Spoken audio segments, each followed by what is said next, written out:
O presidente dos Estados Unidos acabou de dizer ao mundo que vai demitir o homem responsável pelo dinheiro da América. E o homem responsável olhou para a câmera e disse que não vai sair de lugar nenhum. Este impasse entre Donald Trump e Jerome Powell já escalou para um ponto em que promotores estão aparecendo na porta da Reserva Federal. Investigações criminais estão sendo descartadas por juízes e o Senado está preso em um impasse que ninguém em Washington parece capaz de resolver. Na quarta-feira, 15 de abril de 2026, durante uma entrevista na Fox Business com Maria Bartiromo, o presidente Trump foi perguntado sobre Jerome Powell permanecer no Banco da Reserva Federal após o término de sua presidência. Então terei que demiti-lo. O presidente disse durante uma entrevista na Fox Business, ele foi além. Se ele não sair na hora certa, me retive de demiti-lo. Queria demiti-lo, mas odeio ser controverso. Sabe, quero ser não controverso, mas ele será demitido. Trump disse à anfitriã da Fox Business Maria Bartiromo, essa declaração sozinha teria sido suficiente para dominar o ciclo de notícias. Mas foi o que veio antes e o que Powell já havia dito semanas antes que transformou isso em algo muito maior do que um desacordo de política. Trump em janeiro nomeou o ex-governador do Fed Kevin Warsh para substituir Powell, cujo mandato liderando o Banco Central expira em 15 de maio. Isso significa que o relógio está marcando. O tempo de Powell como presidente do Banco Central mais poderoso da Terra deve terminar em aproximadamente um mês. Sob circunstâncias normais, Warsh seria confirmado. Powell renunciaria e a transição seria organizada. Mas essas não são circunstâncias normais. Powell disse que não tem intenção de renunciar do Conselho até que a investigação da administração Trump pelo Departamento de Justiça sobre um projeto de renovação de prédios seja realmente concluída. Esta é a mensagem gelada. O presidente em exercício do Banco da Reserva Federal disse publicamente ao presidente dos Estados Unidos que não vai sair de lugar nenhum. Não por questões de política, não por ego, mas porque o Departamento de Justiça lançou uma investigação criminal contra Powell que ele acredita ser motivada politicamente e ele se recusa a sair enquanto essa nuvem paira sobre seu nome e sobre a instituição que lidera. O momento da saída de Powell do Fed foi complicado pela investigação criminal do Departamento de Justiça contra o presidente do Fed que acusa Powell de mentir ao Congresso em depoimento no ano passado sobre a renovação de 2,5 bilhões de dólares do Fed na sede em Washington, D.C. E é aqui que a história começa a ficar verdadeiramente complicada. Enquanto o mandato de Powell como presidente termina em maio, seu mandato como membro do Conselho de Governadores do Banco da Reserva Federal não expira até 31 de janeiro de 2028. Então, mesmo após o término de sua presidência, ele tem o direito legal de permanecer no Conselho de Governadores por quase mais 2 anos. Esse é o mecanismo pelo qual Powell pode ficar. E esse é o mecanismo que Trump agora está ameaçando destruir demitindo-o completamente. Ele está fazendo um trabalho ruim, Trump disse sobre Powell. Ele deveria estar reduzindo as taxas de juros. E ali está o atrito que vinha se acumulando há anos. Trump quis taxas de juros mais baixas desde seu primeiro mandato. Powell quis manter a inflação sob controle. Os dois objetivos colidiram e o que começou como um desacordo de política escalou para uma investigação criminal, um impasse constitucional e um possível confronto na Suprema Corte sobre se um presidente pode até demitir um presidente do Fed. Para entender como uma renovação de prédio se tornou uma arma apontada para o presidente do Banco da Reserva Federal, você tem que voltar para a estrutura física no coração deste conflito, o edifício do Conselho do Banco da Reserva Federal Mariner S. Eccles em Washington, D.C. O edifício Eccles foi construído entre 1935 e 1937 como sede do Conselho do Banco da Reserva Federal. O edifício da Constituição Avenue 1951 foi construído em 1932 para o Serviço de Saúde Pública do ZEUA e ao longo de sua história abrigou uma variedade de agências governamentais, incluindo os chefes combinados de pessoal durante a Segunda Guerra Mundial, a Comissão de Energia Atômica, a Fundação Nacional de Ciências e o Departamento do Interior. Ambos os edifícios estão listados no Inventário de Sítios Históricos do Distrito de Colômbia e o edifício da Constituição Avenue 1951 está listado no Registro Nacional de Lugares Históricos. Esses não são edifícios federais comuns. São marcos históricos situados no National Mall. E quando Powell se tornou presidente, eles nunca tinham sido completamente renovados. O projeto envolve uma revisão completa e modernização que preserva 2 edifícios históricos que não foram completamente renovados desde sua construção nos anos 1930 e inclui remediação e atualizações para tornar os edifícios seguros, saudáveis e locais de trabalho eficazes, removendo contaminação por amianto e chumbo e acomodando tecnologia do local de trabalho moderno. A renovação foi aprovada pela primeira vez pelo Conselho de Governadores em 2017. O projeto, que começou o planejamento em 2017 e iniciou a construção em 2022, visa trazer os edifícios envelhecidos em conformidade com códigos modernos de segurança e acessibilidade, e adicionar espaço de escritório enquanto preserva sua arquitetura histórica. Inicialmente estimado em 1,9 bilhão de dólares em 2021, o custo de revisar o edifício histórico Mariner US Eccles do Fed e seu edifício adjacente de East Building da Reserva Federal aumentou mais de 30%. Esse custo eventualmente chegou a 2,5 bilhões de dólares, e esse número se tornou a munição política que Trump e seus aliados precisavam. Mas o Fed respondeu fortemente à caracterização de que os excedentes de custos representam corrupção ou má gestão. O orçamento original subestimou várias forças agora familiares: inflação da era pandêmica, custos de construção disparados e desafios de infraestrutura inesperados. Os preços do aço estrutural e outros materiais dispararam em 2021 e 2022 conforme as cadeias de suprimentos se apertaram e a demanda por projetos em larga escala se recuperou. A escassez de mão de obra na indústria da construção, principalmente em ofícios mecânicos, encanamento e elétricos, aumentou ainda mais os custos. Além de tudo isso, uma vez que a construção começou, o empreiteiro geral encontrou amianto inesperado no prédio, contaminação do solo tóxico e um nível de água mais alto do que o esperado. O projeto também enfrentou aumentos significativos no custo de aço, cimento, madeira e outros materiais, e houve uma disrupção cara quando a agência demitiu a firma arquitetônica e de engenharia original. Washington, D.C. fica sobre o que era historicamente terra pantanosa. A etiqueta de preço tem menos a ver com má gestão ou a revisão ostentosa que os funcionários estão alegando e mais a ver com os desafios de construir, particularmente no subsolo, no que era uma vez um pântano em Washington, D.C. Parte do trabalho requer escavar profundamente abaixo do campus do Fed, uma tarefa tão difícil que os contratados recentemente ganharam um prêmio por excelência diante da adversidade. Agora, um detalhe importante frequentemente deixado de fora da crítica. Enquanto o Departamento de Defesa e outros ramos executivos recebem dinheiro do Congresso, o Fed é autofinanciado principalmente através da renda de juros de títulos do governo que mantém. Isso significa que nenhum dólar de contribuinte foi apropriado para operações do Fed, incluindo projetos de construção como a renovação da sede. Apesar de tudo isso, a administração Trump se aproveitou da renovação. Trump e seus aliados se aproveitaram do projeto como evidência de gastos desperdiçados, alegando que a revisão do prédio do Fed incluía jardins da cobertura extravagantes, elevadores VIP e salas de jantar de alta qualidade. Powell disputou essas caracterizações diretamente. Quando ele testemunhou perante o Comitê Bancário do Senado em junho de 2025, ele foi direto. Não há nenhum mármore novo. Powell diz: tiramos o mármore antigo. Vamos colocá-lo de volta. Teremos que usar mármore novo onde um pouco do mármore antigo quebrou, mas não há elevadores especiais. Há elevadores antigos que estão lá. Não há novos recursos de água. Não há colmeias. E não há terraços de jardim no telhado. Mas nada disso importou à Casa Branca. A renovação se tornou um ponto de ataque conveniente e estava prestes a evoluir para algo muito mais perigoso para Powell. Em julho de 2025, Trump visitou pessoalmente a sede do Banco da Reserva Federal com o senador republicano Tim Scott para fazer um tour do local de renovação. Trump havia questionado Powell sobre as renovações durante um tour de 24 de julho da sede da Reserva Federal com o senador republicano Tim Scott da Carolina do Sul, apresentando a Powell documentos mostrando que o custo do projeto havia aumentado para 3,1 um excedente de custo de aproximadamente 25%. Durante essa visita, Trump ficou ao lado de Powell na frente das câmeras, acenando com documentos que ele alegava mostrar excedentes de custos. Powell balançou a cabeça em discordância e respondeu firmemente contra a alegação. Após o tour, Trump disse aos repórteres que não estava planejando demitir Powell, mas se recusou pontualmente a descartar. Ele é um presidente do Fed terrível, ele disse. Fiquei surpreso que ele fosse nomeado. Trump nomeou Powell como presidente em 2017 durante seu primeiro mandato. Depois, em janeiro de 2026, a situação escalou dramaticamente. O escritório do procurador do ZEUA para o Distrito de Colômbia abriu uma investigação criminal contra o presidente do Fed, Jerome Powell, focando na renovação da sede do Banco Central em Washington e se ele foi veraz em seu depoimento ao Congresso sobre o projeto. A pessoa liderando esta investigação, Powell e o Fed enfrentam uma investigação criminal lançada pela próxima aliada de Trump, Jeanine Pirro, procuradora do ZEUA para o Distrito de Colômbia. Pirro, uma lealdade de longa data a Trump e ex-apresentadora da Fox News, agora era a que liderava uma investigação criminal contra o presidente do Banco da Reserva Federal. O Banco Central diz que recebeu intimações do grande júri, ameaçando Powell com possível indiciamento por seus comentários perante o Comitê Bancário do Senado em junho de 2025, quando foi perguntado sobre excedentes de custos e aprovações por órgãos revisores do projeto. Powell respondeu de uma forma que chocou Washington. Em 11 de janeiro, Powell anunciou que o Fed havia sido servido com intimações do grande júri.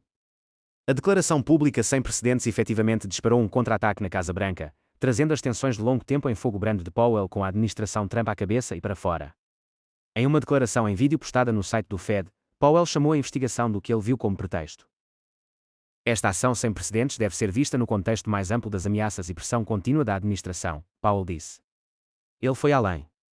Trata-se de se o Fed poderá continuar a definir as taxas de juros com base em evidências e condições econômicas ou se, em vez disso, a política monetária será direcionada pela pressão política ou intimidação. E então a linha que definiria todo esse impasse.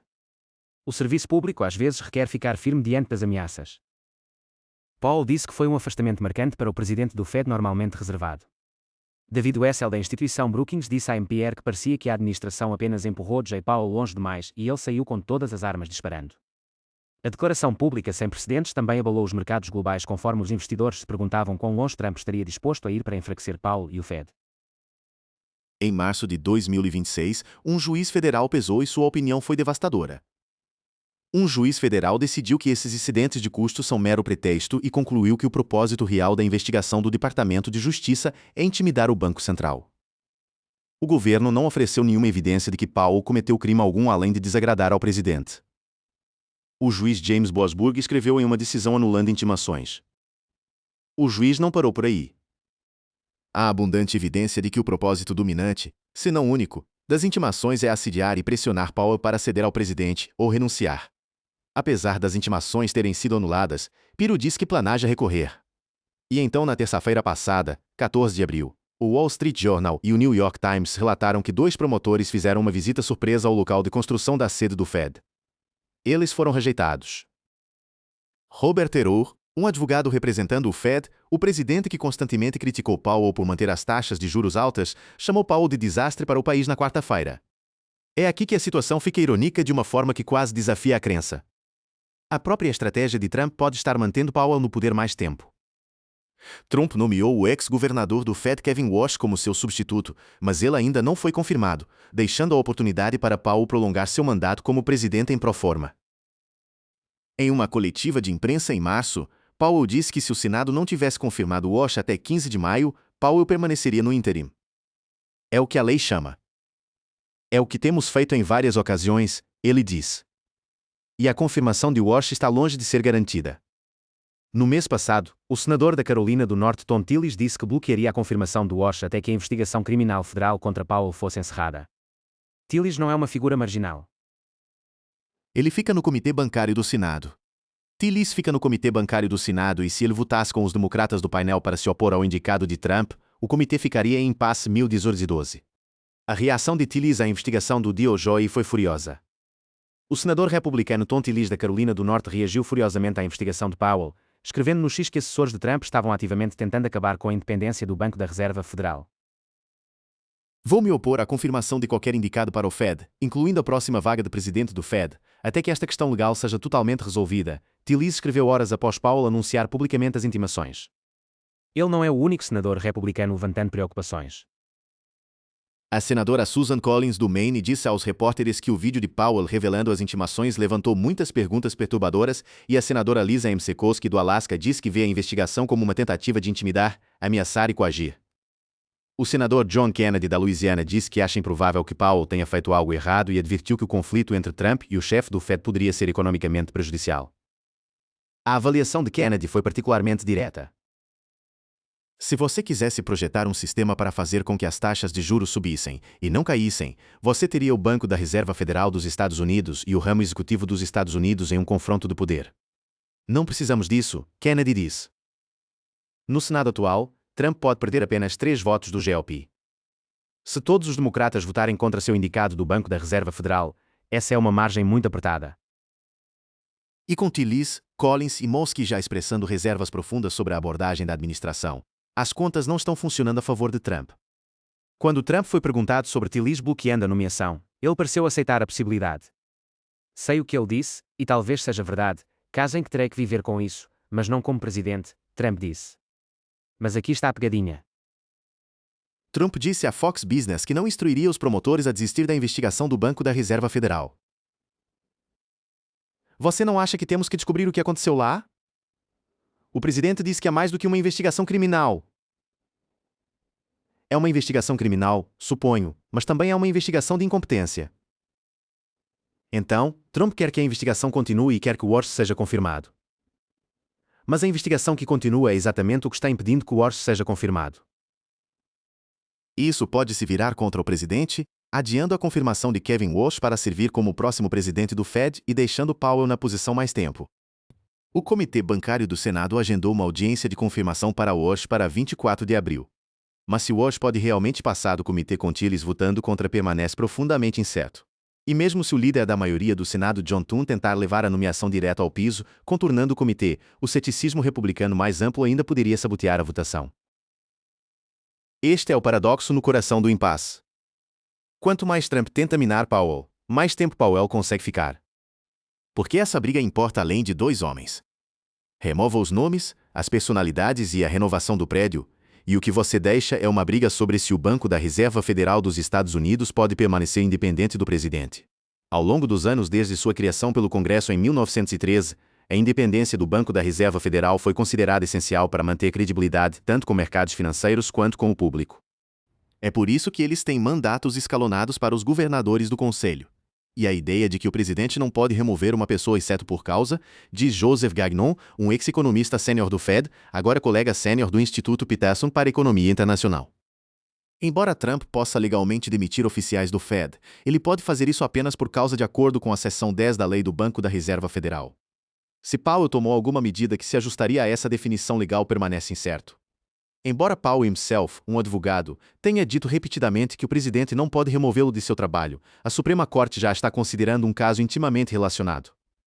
A Suprema Corte está atualmente considerando um caso relacionado depois que Trump tentou demitir um membro do Conselho de Governadores do Fed, Lisa Cook. Trump também tentou demitir a governadora do Fed, Lisa Cook, por causa, argumentando que ela havia cometido fraude hipotecária, acusações que Cook nega. Em uma demonstração incomum de solidariedade com Cook, Powell compareceu à audiência pessoalmente. Powell disse que compareceu porque o caso é talvez o caso legal mais importante na história de 113 anos do Fed. Isto não é uma questão legal abstrata. Uma tentativa de demitir Powell quase certamente causaria queda nos preços das ações e aumento nas yields dos títulos, elevando as taxas de juros da dívida do governo e aumentando os custos de empréstimos para hipotecas, empréstimos para carros e dívida de cartão de crédito. A história oferece contos cautelosos sobre o que acontece quando a independência do Banco Central é erodida. O Fed foi amplamente visto como piorando uma série de 15 anos de inflação alta. Ao ceder às demandas do presidente Richard Nixon para manter as taxas de juros baixas antes da eleição de 1972, levou Paul Volcker, nomeado em 1979, a empurrar a taxa de curto prazo do Fed para quase 20%, desencadeando uma recessão acentuada e protestos generalizados para finalmente matar essa inflação. A disposição de Volcker em infligir dor à economia para acelerar a inflação é vista pela maioria dos economistas como um exemplo-chave do valor de um Fed independente. Mais recentemente na Turquia, o presidente Recep Tayyip Erdogan forçou o Banco Central a manter as taxas de juros baixas. No início dos anos 2020, mesmo conforme a inflação disparava para 85%. Em 2023, Erdogan permitiu mais independência do Banco Central, o que ajudou a reduzir a inflação. Mas as taxas de juros de curto prazo subiram para 50% para combater a inflação e permanecem altas. Economistas em todo o espectro político amplamente concordam sobre este ponto. A história está cheia de episódios de governos que tentaram facilitar a política monetária em troca de alguns meses ou alguns anos de menor desemprego e crescimento forte. Mas o trade-off é sempre inflação. Mesmo remover Powell não necessariamente alcançaria o que Trump quer. Mesmo se Trump fosse forçado a demitir Powell ou persuadi-lo a chamar por taxas de juros mais baixas, a capacidade do presidente de influenciar as decisões do Fed sobre taxas é limitada. Se um presidente recém-nomeado assumisse o controle e tentasse empurrar a taxa dos fundos para baixo quando não é apropriado, essa pessoa vai receber muito dissentimento dos formuladores de política do Fed. O prestígio do presidente vem de falar pelo FOMC. E conforme o presidente recebe muito dissentimento, isso sugere que o Fed está dividido e isso é muito desanimador e muito perturbador para os mercados financeiros. Demitir Powell levantaria questões legais significativas e não teria lugar imediatamente. Powell disse que defenderia a independência do Fed e quase certamente desafiaria qualquer ação para removê-lo. Então, aqui está onde estamos agora em abril de 2026. O mandato de Jeremy Powell como presidente está definido para expirar em 15 de maio. Trump nomeou Kevin Walsh para substituí-lo, mas Walsh não pode ser confirmado porque um senador republicano está bloqueando a nomeação até que a investigação do DOJ contra Powell seja concluída. Trump disse que não vai desistir da investigação. Powell diz que não vai sair até que a investigação seja resolvida. Um juiz federal já decidiu que a investigação é um pretexto para assediar Powell, e a Suprema Corte está separadamente decidindo se Trump pode até demitir governadores do Fed. Seria difícil restaurar a credibilidade da instituição se as pessoas perderem sua fé de que estamos tomando decisões apenas com base em nossa avaliação do que é melhor para todos. Powell disse em vez de tentar beneficiar um grupo ou outro, isto não é apenas uma briga entre dois homens. Isto é uma briga sobre se a pessoa que controla as taxas de juros nos Estados Unidos responda à economia ou responda ao presidente. A mensagem de Jerome Powell de que ele não está saindo é sua maneira de responder essa pergunta. Se Trump aceita essa resposta ou se ele força a questão e demite Powell, estabelecerá um precedente que ressoa através do sistema financeiro americano por décadas. O relógio termina em 15 de maio, mas pelo jeito das coisas, essa batalha está longe de acabar.